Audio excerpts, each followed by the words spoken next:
Hey guys, hello and welcome. HTML সিরিজের পঞ্চম পর্বে আপনাকে স্বাগতম। আমি মাহিদুল ইসলাম আছি আপনাদের সাথে। আজকের এই টপিকে আমরা আলোচনা করব এলিমেন্ট, ট্যাগ এন্ড অ্যাট্রিবিউট নিয়ে।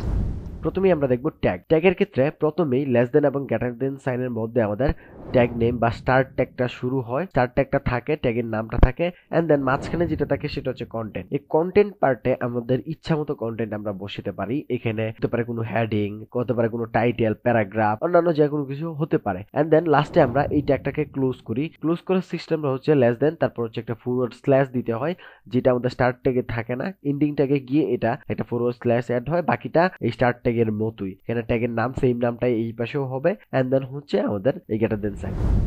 তো তারপর হচ্ছে আমাদের এট্রিবিউট। এট্রিবিউট হচ্ছে এট্রিবিউটের প্রথমে নাম থাকবে, যেটাকে আমরা বলি এট্রিবিউট নেম, এন্ড দেন হচ্ছে আমাদের একটা ইকুয়াল সাইন দিতে হবে। তারপর আমাদের কোটেশনের ভিতরে লিখতে হবে এট্রিবিউটের ভ্যালু।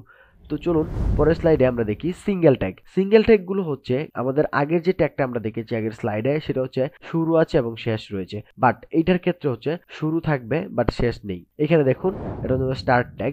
আমরা যদি কিছু এক্সাম্পল দেখি, এরকম আমাদের সিঙ্গেল ট্যাগের বিআর, এইচআর, ইমেজ, এই যে ট্যাগগুলো রয়েছে, এই ট্যাগগুলোতে আসলে আমাদের সিঙ্গেল ট্যাগ হিসেবে চিহ্নিত। এইগুলোতে আমাদের শুরু আছে এবং শেষ নেই।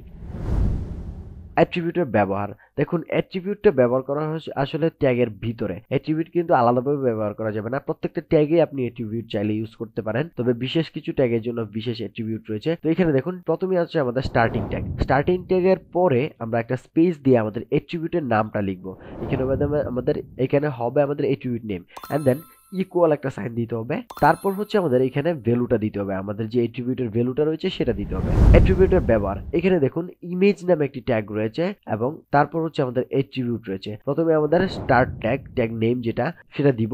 তারপর ইমেজ কিন্তু আরেকটা ব্যাপার, ইমেজ কিন্তু একটা সিঙ্গেল ট্যাগ। এখানে শুধু অ্যাট্রিবিউটের মাধ্যমে আমরা এটার কাজ করাতে পারি, বা এটাতে কিন্তু কন্টেন্ট দেওয়ার কোনো অপশন নেই, জাস্ট এখানে অ্যাট্রিবিউট ব্যবহার করলেই হবে। তো কিছু ট্যাগ আছে যেগুলো হচ্ছে অ্যাট্রিবিউটের উপরেই ডিপেন্ডেবল। তো এই যে ইমেজ ট্যাগটা, এটা অ্যাট্রিবিউটের উপরে ডিপেন্ডেবল। এখানে কিন্তু কন্টেন্ট নেই, যেহেতু এটার ইন্ডিং ট্যাগ নেই, মাঝখানে যে আপনি কন্টেন্ট দেবেন সেই সুযোগটা নেই। এখানে জাস্ট অ্যাট্রিবিউট ব্যবহার করে এটার মধ্যে যদি কোনো কিছু অ্যাড করতে চান সেটা করতে হবে। তো প্রথমেই ট্যাগ নেম আমরা দেখতে পাচ্ছি, ট্যাগ নেমের পরে একটা স্পেস দিয়ে আমাদের দিতে হবে অ্যাট্রিবিউটের নামটা, যেখানে আমরা রিয়েল টাইম যদি এক্সাম্পল হিসেবে দেখছি, যেটা এখানে সোর্স নামে একটা অ্যাট্রিবিউট নেম দেওয়া আছে, এসআরসি। তারপর হচ্ছে আমাদের ইকুয়াল সাইনটা দেওয়া রয়েছে। তারপর এখানে কোটেশনের ভিতরে আমাদের ভ্যালু হিসেবে লোগো ডট জেপিজি, আমাদের যে ইমেজটা সেটার নামটা এবং এক্সটেনশনটা সহ দিয়ে দিয়েছি।